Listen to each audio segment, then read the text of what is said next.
Bonjour, bonsoir, très chers sœurs et frères camerounaises, camerounais. Connectez-vous. Je viens de terminer le football du week-end. Il faut garder la forme. Donc, objectif maintenant, c'est la semaine prochaine à Paris. Et donc, ça, c'est l'objectif principal. Rendez-vous samedi prochain à Paris. Samedi le 3 juillet 2021 à Paris. Ça sera une manifestation historique. Je dis bien historique. Et vous savez tous pourquoi nous devons être présents à Paris. Nous devons être présents à Paris parce que la réforme consensuelle et effective du système électoral camerounais est un impératif. Ce n'est pas la veille d'une élection que nous allons revendiquer un système électoral consensuel. Ce n'est pas après un énième hold-up électoral que nous allons revendiquer un système électoral consensuel. C'est maintenant que nous devons revendiquer un système électoral consensuel. Et c'est d'ailleurs le lieu de poser la question aux militants du RDPC, le parti des Flammes, aux membres de ce parti, d'ailleurs à celui qui fait office de chef d'État au Cameroun, nonobstant le hold-up électoral de la présidentielle d'octobre 2018. Pourquoi est-ce que vous ne voulez pas d'une réforme consensuelle et effective du système électoral? Si vous aimez le Cameroun, il faut le dire clairement, si vous aimez le Cameroun et les Camerounais, vous avez donc noté qu'il y a une crise post-électorale puisque vous avez de nombreux prisonniers politiques. Alors vous deviez être capable d'engager un dialogue avec tous les Camerounais. Vous deviez être capable de dire ok, les Camerounais réclament une réforme consensuelle et effective du système électoral afin qu'on ait au Cameroun pour une fois des élections transparentes. Oui, parce que même à l'époque des Oumniobé, il n'y avait pas eu d'élections transparentes. Les Camerounais revendiquent des élections transparentes, c'est la clé de tout. C'est pour ça que nous devons être à Paris. Donc au régime Biya, si vous prétendez avoir gagné l'élection de 2018, pourquoi êtes-vous contre un système électoral consensuel? Pourquoi êtes-vous contre discuter avec les Camerounais de tous bords, avec tous les Camerounais? Pourquoi ne voulez-vous pas discuter avec celui que vous-même vous avez classé deuxième second de l'élection présidentielle d'octobre 2018, à savoir le président élu, son excellence Kamto Maurice, alias le Sage? Si vous étiez sérieux, vous deviez discuter avec lui. Oui, si le tyran Biya était sérieux, s'il aimait les Camerounais, s'il aimait le Cameroun, si le régime Biya aimait le Cameroun, alors il y a longtemps qu'il devait avoir appelé le président élu, son excellence Kamto Maurice, sur une table de discussion, de négociation. Il y a longtemps qu'il devait avoir appelé le président Sissoko Ayub Tabé sur une table de négociation, au lieu de faire la guerre, au lieu plutôt d'envoyer des chars de guerre maintenant du côté du Nozo. Si vous aimiez le Cameroun, vous qui dirigez ce pays du RDPC, du parti des Flammes, vous deviez parler avec les Camerounais. Et c'est ce que nous on revendique. Nous revendiquons un dialogue national inclusif. Et on parle de véritablement inclusif. On ne peut pas parler de dialogue national avec l'absence du MNC, avec l'absence du président élu, son excellence Kamto Maurice alias le Sage, avec l'absence des Field Marshal, avec l'absence du président Sissoko Ayub Tabé. Nous, on vous demande de dialoguer. C'est ce qu'on vous demande.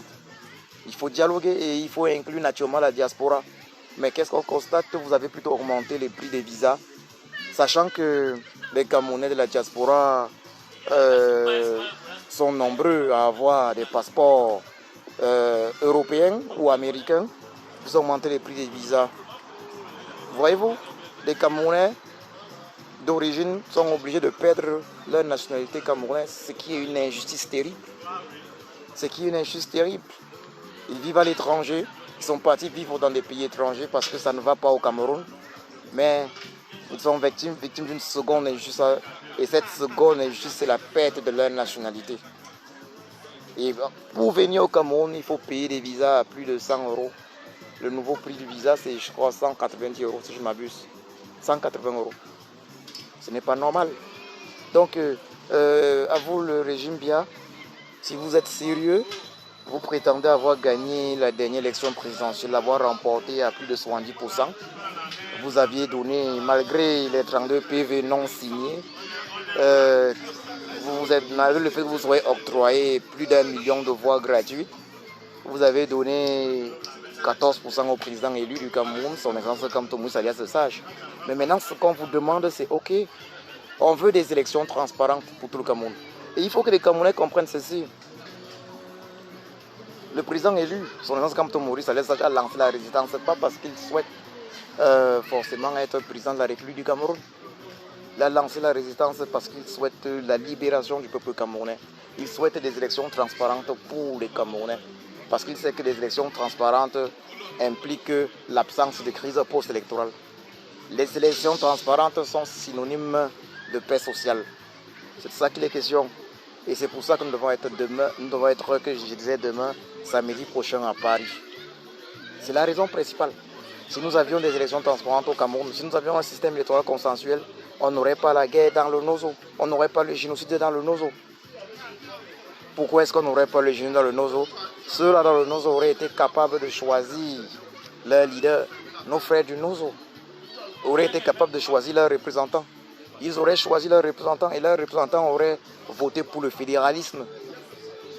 Je dis bien, si on avait un système électoral consensuel, voilà, si on avait un système électoral consensuel au Cameroun, on devait avoir des élections transparentes. Et nos frères du Nozo devaient être représentés à l'Assemblée nationale par des personnes qu'ils devaient avoir élues. Donc nos sœurs et frères du Nozo devaient être représentés à l'Assemblée nationale par des personnes qu'ils devaient avoir élues. Et même le président de la République du Cameroun, le chef d'État, devait être élu par le peuple. Et on n'aurait pas eu besoin de guerre dans le Nozo. On aurait eu le fédéralisme. Donc c'est ça. Pour cela, on doit être à Paris.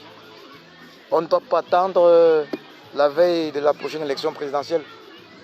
Moi, je vous l'ai déjà dit plusieurs fois, tous les éléments qu'on a à notre disposition, tous les signaux montrent que le tyran Biya n'est plus vivant. Sinon, il aurait été au sommet de la France-Afrique de mai dernier, de mai 2021, à Paris. Lui qui avait déclaré être le meilleur élève de la France. Je l'ai même d'ailleurs dit. J'ai lancé un défi au tyran Biya, au régime Biya. S'il est vivant, alors qu'il vienne à Paris, moi, Djoko Christian, qui a été de toutes les opérations de chassement. J'étais dans l'hôtel intercontinental, je vais dire, depuis 2019. Parce qu'il y a le maréchal Kempta qui, lui, c'était depuis l'époque, mais depuis 2019, j'ai été de toutes les opérations de chassement du tyran Biya. Je suis entré dans l'hôtel intercontinental mardi 25 juin 2019. Et puis après, à Lyon, où j'ai été torturé par la garde rapprochée du tyran Biya. Et puis il y a eu l'hôtel Meurice à Paris. Moi, je le dis clairement, si le tyran Biya est vivant, je lui dis qu'il vienne donc en Europe. Cette fois-là, je n'irai pas le chasser. Je viendrai confirmer, témoigner qu'il est vivant, comme Thomas dans la Bible. Mais on sait qu'il n'est plus vivant, je sais qu'il n'est plus vivant. Donc il ne peut pas venir en France rencontrer le président français Emmanuel Macron. S'il est vivant, qu'il vienne donc rencontrer le président français. Il peut demander une visite de travail. Qu'il vienne donc lui rendre visite. Nous allons aller confirmer qu'il est vivant. Le peuple camerounais saura parce que ces apparitions qu'il fait au palais de Toudi, on dirait la Vierge Marie. Il n'est en aucun cas la Vierge Marie. Il n'y a que Vierge Marie, Jésus-Christ. On va dire qu'ils apparaissent, même si je n'y crois pas. Ou les fantômes qui apparaissent. Et si le tyran Biya est réduit à faire dans les apparitions, ça veut dire qu'il est devenu un fantôme. Ça veut dire qu'il ne vit plus. Sinon, comment expliquer que le Cameroun soit dirigé sous haute instruction du chef d'État? Voyez-vous? Donc s'il vient là, je lui dis qu'il vienne. S'il est vivant, et je sais qu'il ne viendra pas, qu'il vienne donc. Et moi, j'irai voir de mes yeux qu'il est vivant. Nous allons aller voir, je vais me convaincre les autres activistes. Pour cette fois-ci, on ne va pas le chasser. On va aller voir que tu es vivant. On va aller confirmer au peuple camerounais que Le tyran bien est vivant, mais il a décidé de se cacher ses mains à Etoudi, de faire dans les apparitions à Etoudi. Donc je l'ai dit, Pierre Paul, si tu es vivant, viens en Europe. Parce qu'on sait que tu ne l'es plus. Si tu es vivant, viens en Europe.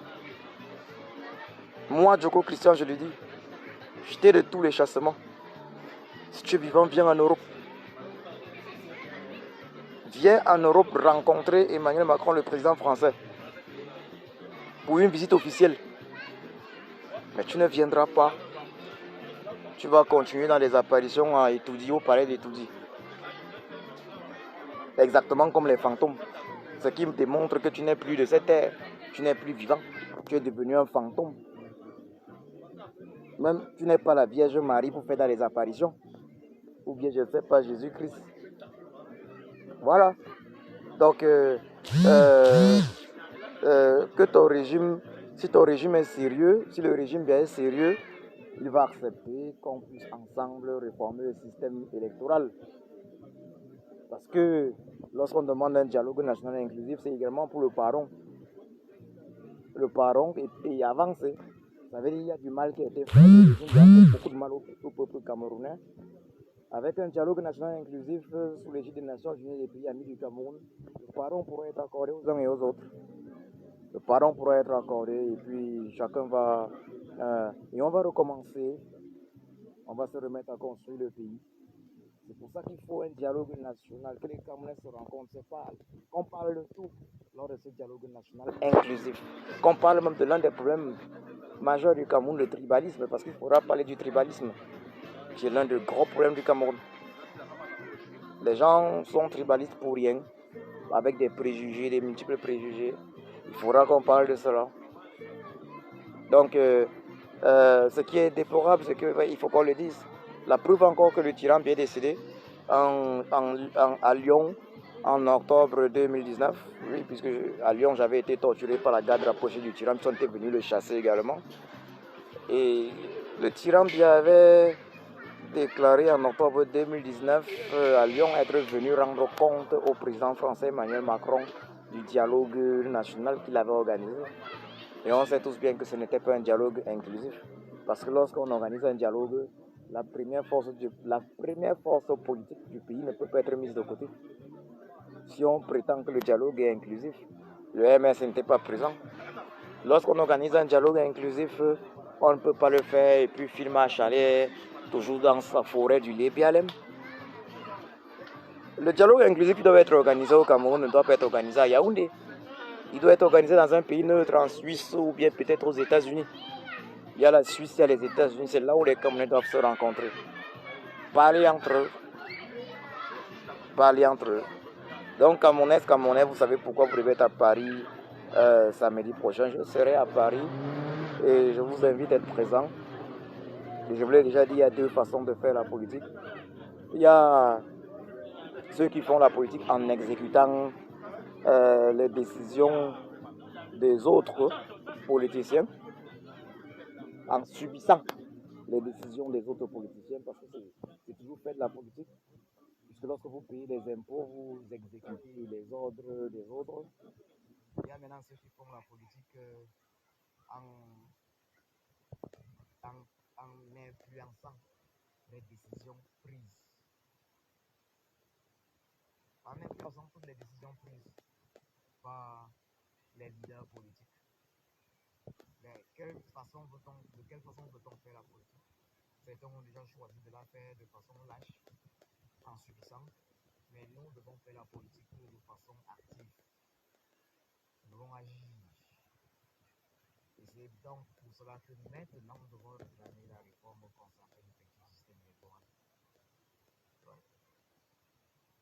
Avant de clore cette petite allocution, je voudrais inviter donc tous les Camerounais de Washington à être présents massivement, vendredi prochain, vendredi le 2 juillet. Soyez présents massivement vendredi le 2 juillet à Washington, devant le siège du FMI, Fonds monétaire international. Vous avez tous entendu parler du Covid-Gate. Il faut être présent devant ce siège pour manifester et demander au FMI de ne plus octroyer des crédits au régime légitime bien. Demander au FMI de mettre la pression sur le régime bien afin que les enquêtes impartiales puissent déterminer avec exactitude ceux qui ont volé les 180 milliards octroyés au FMI par le Cameroun, octroyés au Cameroun par le FMI pour la lutte contre le Covid-19. Ils doivent être punis et on sait tous que le régime le régime est impliqué dans ce énième coup de vol. Donc soyez nombreux donc Camerounais de Washington vendredi prochain, le 2 juillet, devant le siège du FMI à Washington. Je vous remercie.